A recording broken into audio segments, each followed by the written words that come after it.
고린도전서 기록자 바울 기록 시기 주후 55년경 수신자 고린도 교회와 만방의 성도들 고린도전서 1장 하나님의 뜻에 따라 예수 그리스도의 사도로 부르심을 받은 바울과 우리 형제 소스데네가 고린도에 있는 하나님의 교회에게 그리고 그리스도 예수 안에서 성화가 되어서 성도라 일컬어지는 사람들에게 그리고 우리의 주님이시며 그들의 주님이신 예수 그리스도의 이름으로 만방에서 기도하는 사람들 모두에게 우리 아버지 하나님과 우리 주 예수 그리스도가 주시는 평강과 은혜가 여러분에게 임하시기를 원합니다.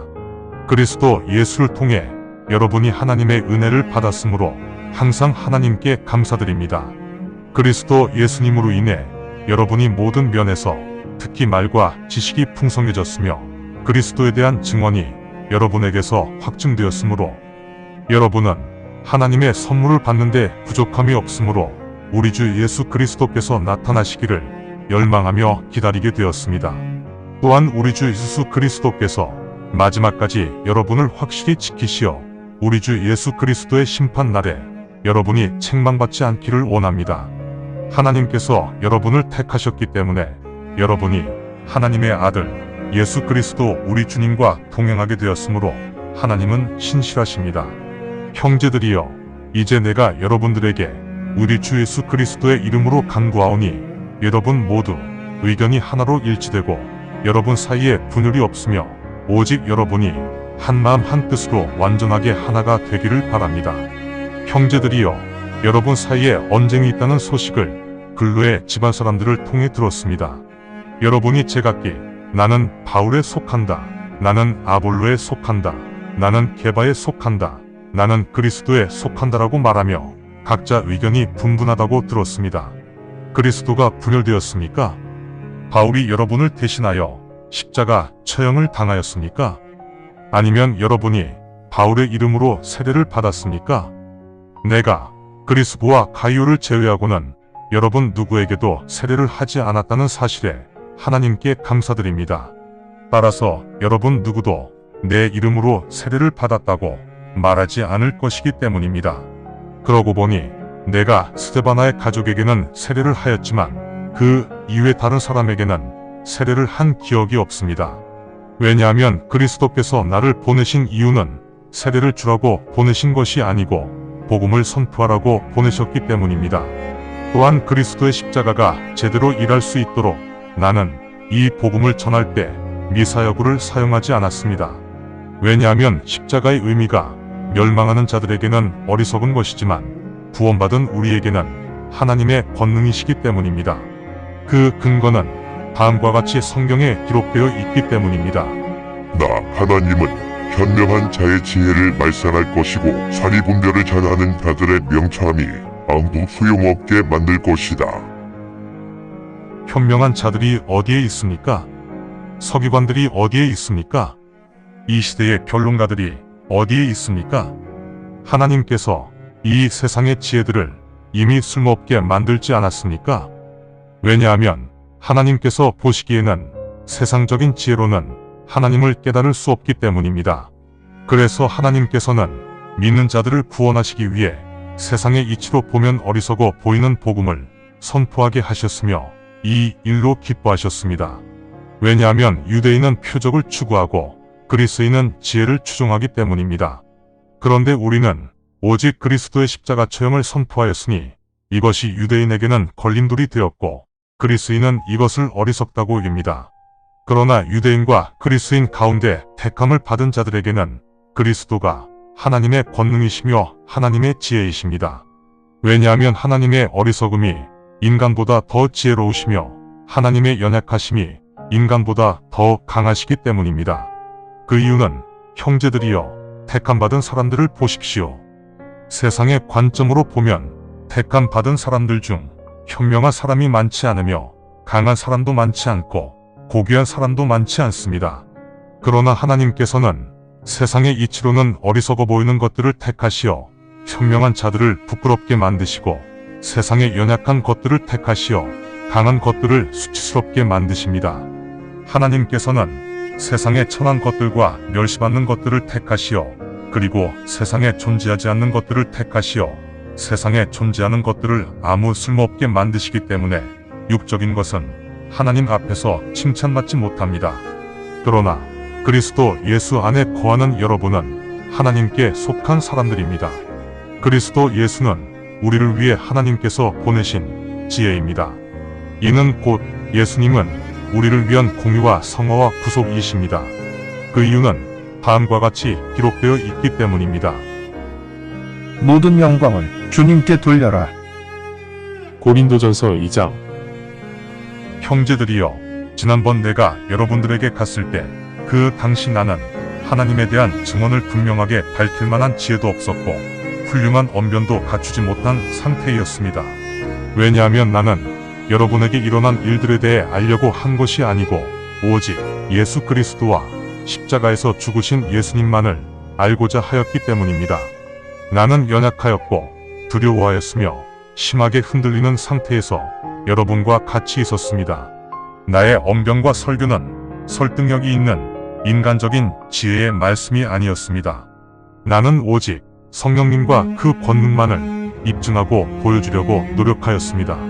이를 통해 여러분의 믿음이 인간적 지혜의 범주 내에 머무르지 않고 하나님 권능의 세계에 있기를 원하였습니다. 믿음이 성숙한 사람들 사이에서는 아무 쓸모가 없는 이 시대의 지혜 혹은 이 시대 지도자들의 지혜를 논하는 것이 아니라 그 지혜, 곧 하늘의 지혜에 대해 논합니다. 우리는 오직 신비로운 하나님의 지혜, 즉 우리의 영광이 빛날 그 시대가 오기 전에 하나님께서 미리 정하셨으나 감추어 놓으신 그 지혜를 논하고 있는 것입니다. 이 시대의 지도자들은 아무도 이 하나님의 지혜를 알지 못합니다. 만약 그들이 알았다면 영광의 주님을 십자가에 처형하지는 않았을 것입니다. 다음과 같이 기록되어 있습니다. 눈이 보지 못하였고 귀도 듣지 못하여 하나님께서 사랑하는 자들을 위해 예비하신 것들이 인간의 마음속으로 들어가지 못하는구나. 그러나 하나님께서는 성령님을 통해 우리에게 그 지혜를 밝히 드러내셨습니다. 왜냐하면 성령님은 모든 것들을 알아내시기 때문입니다. 맞습니다. 하나님의 심오한 것들도 찾아내십니다.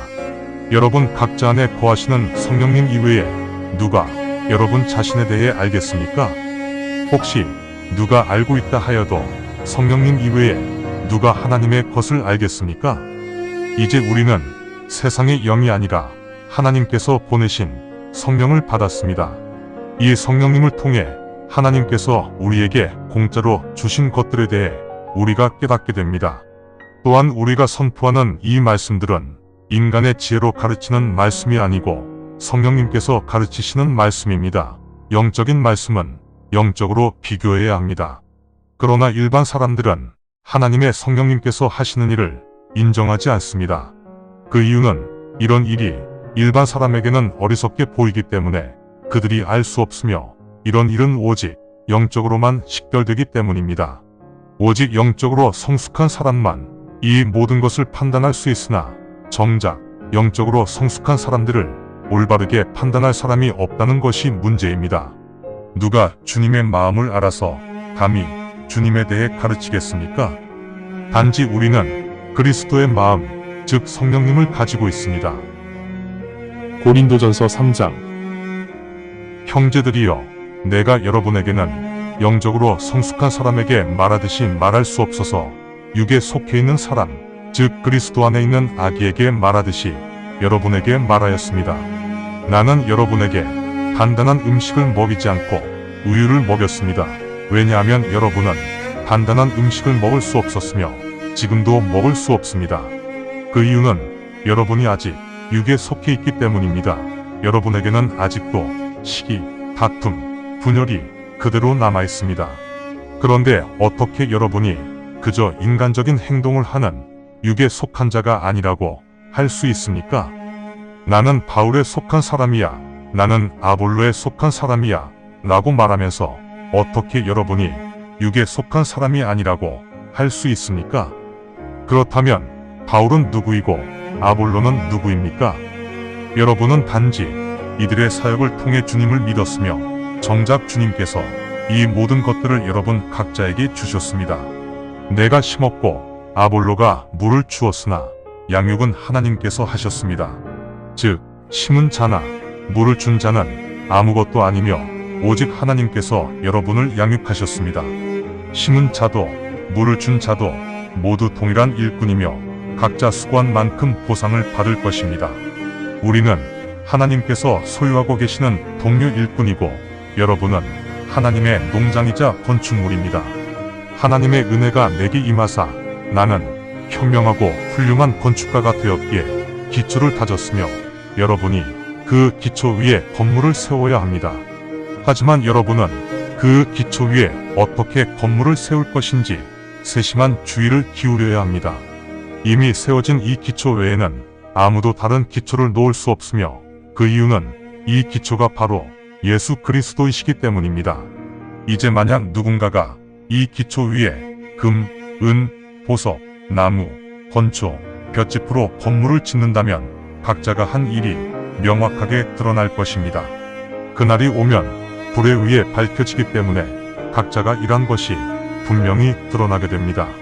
각자 한 일은 불의 시험을 통해 그 종류가 드러나게 될 것입니다. 만약 그 기초 위에 세워진 건축물이 시험을 감당하면 그 건물을 세운 자는 보상을 받을 것입니다. 만약 그 건축물이 불에 타버리면 그것을 세운 자는 손실을 감수해야 합니다. 구원을 받기는 하지만 불을 통해 구원을 받는 것처럼 간신히 구원받을 것입니다.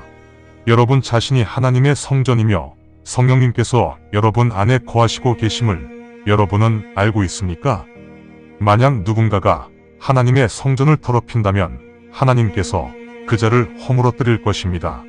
왜냐하면 하나님의 성전은 거룩하기 때문이며 여러분이 바로 그 성전입니다. 누구도 자신을 기만하지 마십시오. 여러분 중 세상에 지혜가 많아 보이는 사람이 있다면 그 사람을 세상적으로 어리석게 보이는 사람으로 만들어야 합니다. 그래야 그가 진정 현명한 자가 될 것입니다. 왜냐하면 세상의 지혜가 하나님과 함께하면 어리석음이 되기 때문입니다. 다음의 기록이 그 근거입니다. 하나님께서는 세상적으로 현명한 자들을 자기 꾀에 빠지게 하신다. 그리고 또 다음과 같이 기록되어 있습니다. 주님께서는 세상적으로 현명한 자의 생각이 아무 소용이 없음을 알고 계신다.